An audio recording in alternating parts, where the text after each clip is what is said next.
우리는 식사를 할 때 많은 사람이 모여가지고 서로 미소를 나누면서 반갑게 대하고, 그때 많은 경우에 잔을 들고 건배하고 일어나서 건배한 다음에 서로 잔을 갖다가 대면서 소리를 내고, 그 다음에 그 잔에 있는 포도주나 샴페인이나 모든 것을 같이 이제 잔을 비웁니다. 그 술을 같이 마십니다. 각자가 자기 잔을 갖고 있지만, 그러나 같은 포도주병에서, 예를 들어서 포도주라면은 같은 포도주병에서 나오는 포도를 가지고서, 그 포도주를 가지고서 같이 이제 쉐어링 하는 것이죠. 그러면 잔을 같이 든다 하는 것이 무엇을 상징하는지, 바로 그것은 친교를 나누고 우정을 강하게 하고 또 상호 간의 아낌과 결합을 또 확고하게 한다는 그런 약속을 표현하는 것이 바로 식사를 같이 할 때, 특히 잔 들고 건배할 때 거기에 뜻이 있습니다. 주님께서는 우리와 친교를 나누기 위하여 이 세상에 오셨습니다. 구약성서의 잠언서 8장 31절에 이런 구절이 있습니다. 나는 그분께서 지으신 땅 위에서 뛰놀며 사람들을 내 기쁨으로 삼았다. 하느님이 우리 같은 인간을 친구로 삼으시고 기쁘게 이 세상에 오셨다. 같이 식사를 같이 하고 음식을 나누고 나 기쁨을 같이 나누겠다 하는 것이 바로 여기 표현되어 있습니다. 예수님께서도 공중사업 하실 때 아시다시피 많은 경우에 음식 초대를 받으셨습니다. 어떤 경우에는 바리사인들, 어떤 경우에는 마르타와 마리아, 라자렛 그 가정에 자주 가셔가지고 같이 앉으셔서 식탁에 앉으셔서 그 다음에 잔을 들고 포도주를 마셨습니다. 그런 행실을 통하셔가지고 그러면 포도를 같이 마신다는 것이 어떤 핵심적인 그 뜻이 있는지 우리가 알아볼 수 있습니다. 그 핵심적인 뜻은 바로 주님께서 최후 만찬 식사 때, 만찬 식사입니다. 그날 마지막 식사죠. 그때는 아시다시피 12 사도들과 같이 모여서 마지막 식사를 같이 하셨습니다. 그때 유대인들의 예습에 따라가지고 물론 양고기도 먹으셨고 그 다음에 잔을 4번 그 잔에다 포도주를 담은 다음에 그 다음에 잔을 들고서 비웠습니다. 그것이 이스라엘 백성들이 그 유대인들의 예식이었습니다. 그러면 그런 잔을 들으시고서 주님께서 뭐라고 말씀하셨느냐? 바로 요한복음에 있습니다. 나는 너희를 더 이상 종이라고 부르지 않는다. 종은 주인이 하는 일을 모르기 때문이다. 나는 너희를 친구라고 불렀다. 내가 내 아버지에게서 들은 것을 너에게 모두 알려주었기 때문이다. 그 최후 만찬 때 포도주 잔을 들고 그 다음에 같이 모여있는 12 사도들과 포도주를 같이 마시면서 뭐라고 하셨느냐? 더 이상 너희들은 나의 종이 아니다. 오히려 이제부터 너희를 내 친구로 삼아주겠다. 우리는 주님의 뜻을 우리가 파악할 수 있습니다. 우리는 이 시간에 내가 주님과 같이 이 세상에서 같이 동행하는데 나와 예수님과의 관계에 있어서 내가 정말 예수님 당신은 저의 친구이십니다 하고 부를 수 있는지 한번 생각해 보십시오. 물론 여기 감실에 계신 주님이 계십니다. 주님은 하나님이십니다. 어떻게 감히 내가 하나님을 보고서 하나님에 대하고서 당신은 나의 친구요 할 수 있겠습니까? 정말 어떻게 보면 그것이 생각도 할 수 없는 그런 표현이 아니겠습니까? 그러나 주님께서는 우리가 그분께 더 가까이 오기를 원하십니다. 바로 이런 뜻에서 잔을 같이 나눌다 할 때 정말 그것이 영적으로 나와 하나님과 나 예수님과의 관계에 있어서 거리가 멀은 하나님이신지, 그렇지 않고 내가 가까이 다가갈 수 있는, 신뢰할 수 있는, 의지할 수 있는 그런 하나님이신지 한번 생각해 봅시다. 오늘 복음에서 제베데오의 두 아들 야고보와 요한이 예수님께 다가와 가지고 이렇게 청했죠. 그래서 3년 동안 같이 예수님과 동행했기 때문에 이제 처음과는 달리 1년, 2년, 3년 같이 살아가면서 좀 예수님과 친근해졌습니다. 처음 만났을 때는 거리가 멀었지 않습니까? 처음 야고보와 요한이 초청받았을 때는 저분은 정말로 그 거룩하신 분이고 저분은 어떤 거룩한 예언자이시고 그렇게 거리가 멀었는데 서서히 이제 친근감을 느끼기 시작했습니다. 그렇기 때문에 스승님, 저희가 스승님께 청하는 대로 저에게 해주시길 바랍니다 하고 말했다고 합니다. 무슨 뜻입니까? 의탁했기 때문에, 믿었기 때문에, 친감을 가졌기 때문에 주님, 저희들이 청하는 대로 해주십시오. 우정이 있다면, 친구라면은, 정말 다정한 친구라면은, 뜻이 거리 없이, 그래서 내가 너를 알고, 나도 너를 알기 때문에, 잘 믿고 지내기 때문에, 내가 부탁하는 거 다 들어주지. 뭐 그런 뜻이 아닙니까? 그렇게 이 야고보와 요한은 저희가 청하는 대로 해주시기 바랍니다 하고 이제 부탁했습니다. 그랬더니 예수님께서 뭐라고 대답하셨습니까? 내가 너희에게 무엇을 해주기를 바라냐? 그랬더니 그들이 대답하기를 스승님께서 영광을 받으실 때 저희를 하나는 스승님 오른쪽에 하나는 왼쪽에 앉게 해주십시오 하는 부탁을 했습니다. 이 부탁을 받으신 예수님께서 좋다. 그러나 아직도 너와 나는 거리가 멀다. 아무리 나한테 다정하게 나를 대해주고 또 너희들이 나를 가까이 여긴다 하더라도 아직도 거리가 멀다. 왜? 거리가 멀으냐? 주님께서 여쭤보셨습니다. 내가 마시는 잔을 너희가 마실 수 있으며 내가 받는 세례를 너희가 받을 수 있느냐? 이 질문을 받았을 때 야고보와 요한은 그러면 같이 주님과 잔 나눈 거 벌써 자주 했지 않습니까? 그러니 뭐 할 수 있습니다. 그 뜻을 아직도 파악하지 못한 것입니다. 예수님께서 왜 이런 질문을 하셨는지 내가 마실 잔 그냥 포도주가 아닙니다. 내가 마실 잔 내가 받을 세례 무엇입니까? 바로 최후 만찬 때 바로 내가 너희들을 위하여 인간을 위하여 인류를 위하여 내 피를 흘릴 것이다. 내 몸을 나눠줄 것이다. 내가 앞으로 너희들 생각하지 않았던 그런 고난과 십자가를 통하여 내 죽음을 너희들 목격할 것이다. 그래도 너희들이 그만큼 그 순간까지 따라올 수 있느냐? 또 너희들도 나와 우정이 있다면은 참다운 친구라면은 그때까지도 그런 환경 안에서도 나를 정말 친구라고 생각하고서 나를 따를 수 있느냐? 나의 잔을 그때까지도 마시느냐? 하는 뜻이 있었습니다. 그런데 질문했을 때 어차피 요한과 야고보는 뜻을 아직도 파악하지 못했습니다. 마실 수 있습니다 하고 말했지만 사실 뜻을 모른 것이죠.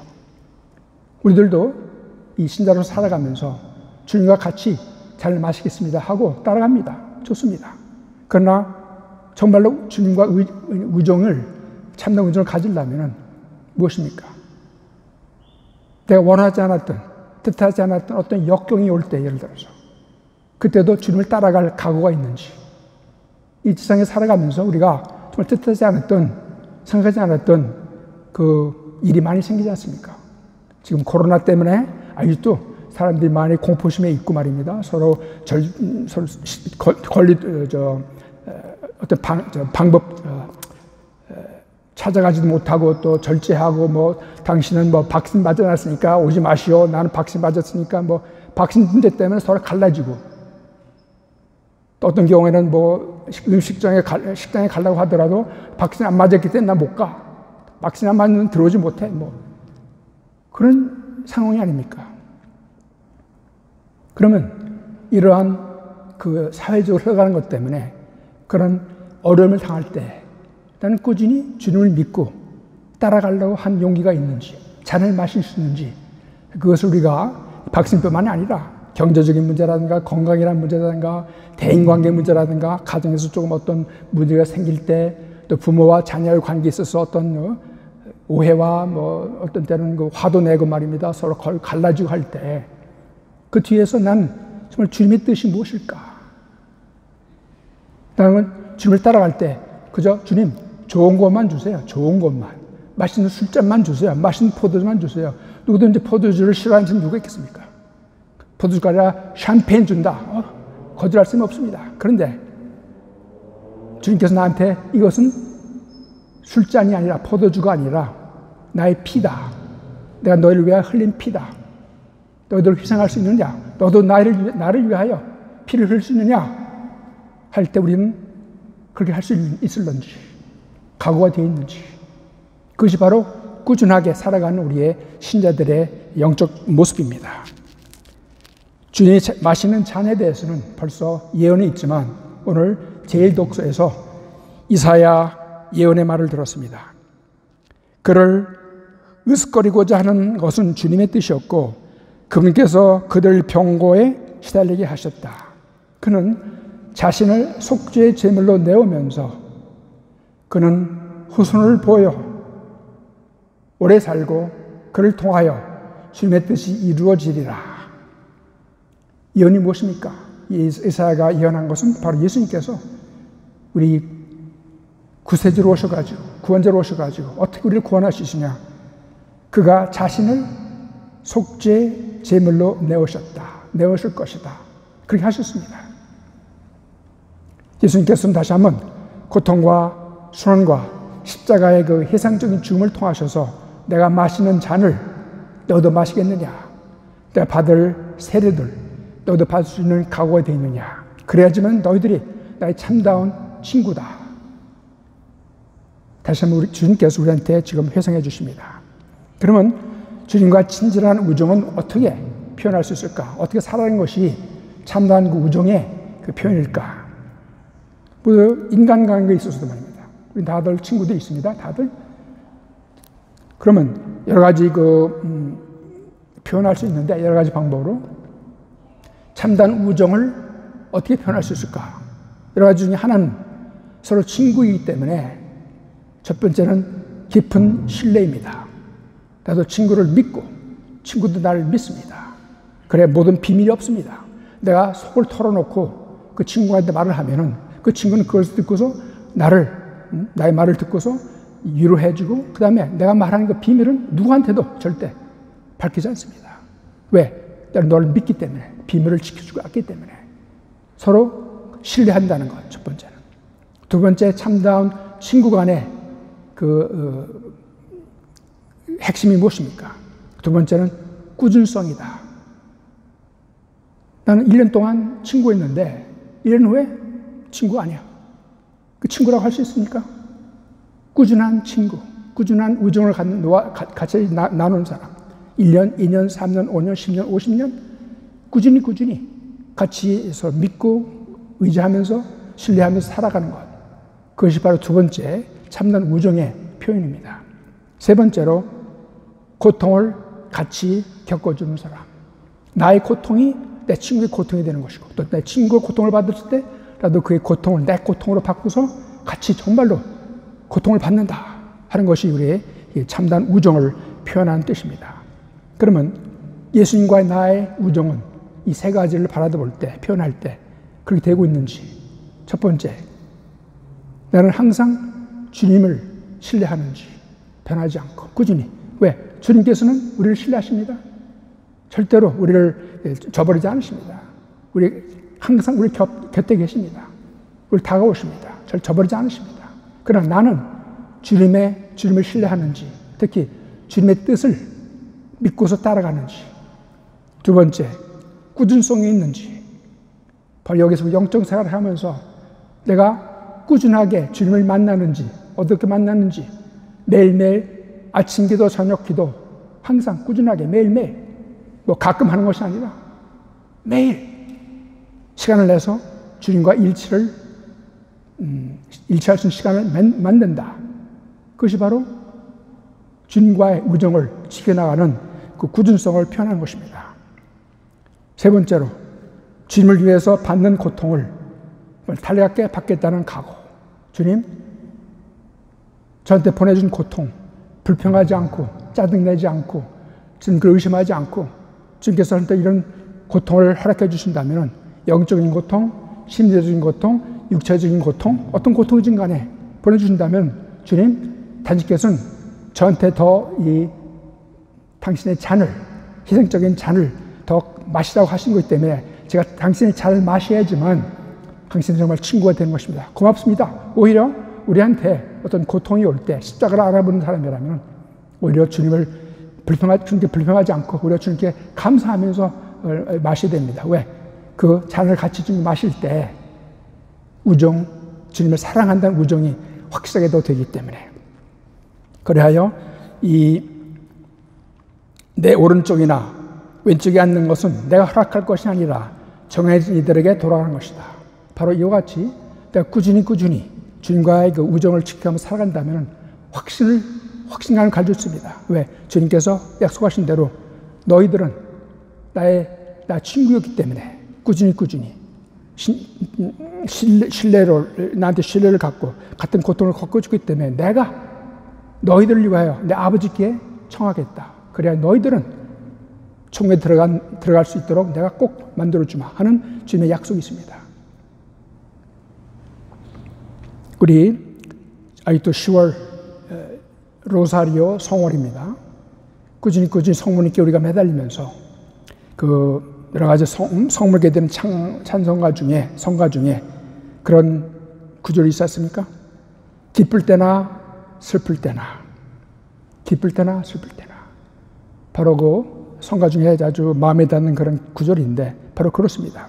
성모님의 말로 기쁠 때나 슬플 때나 모든 것을 주님과 일치하셨습니다.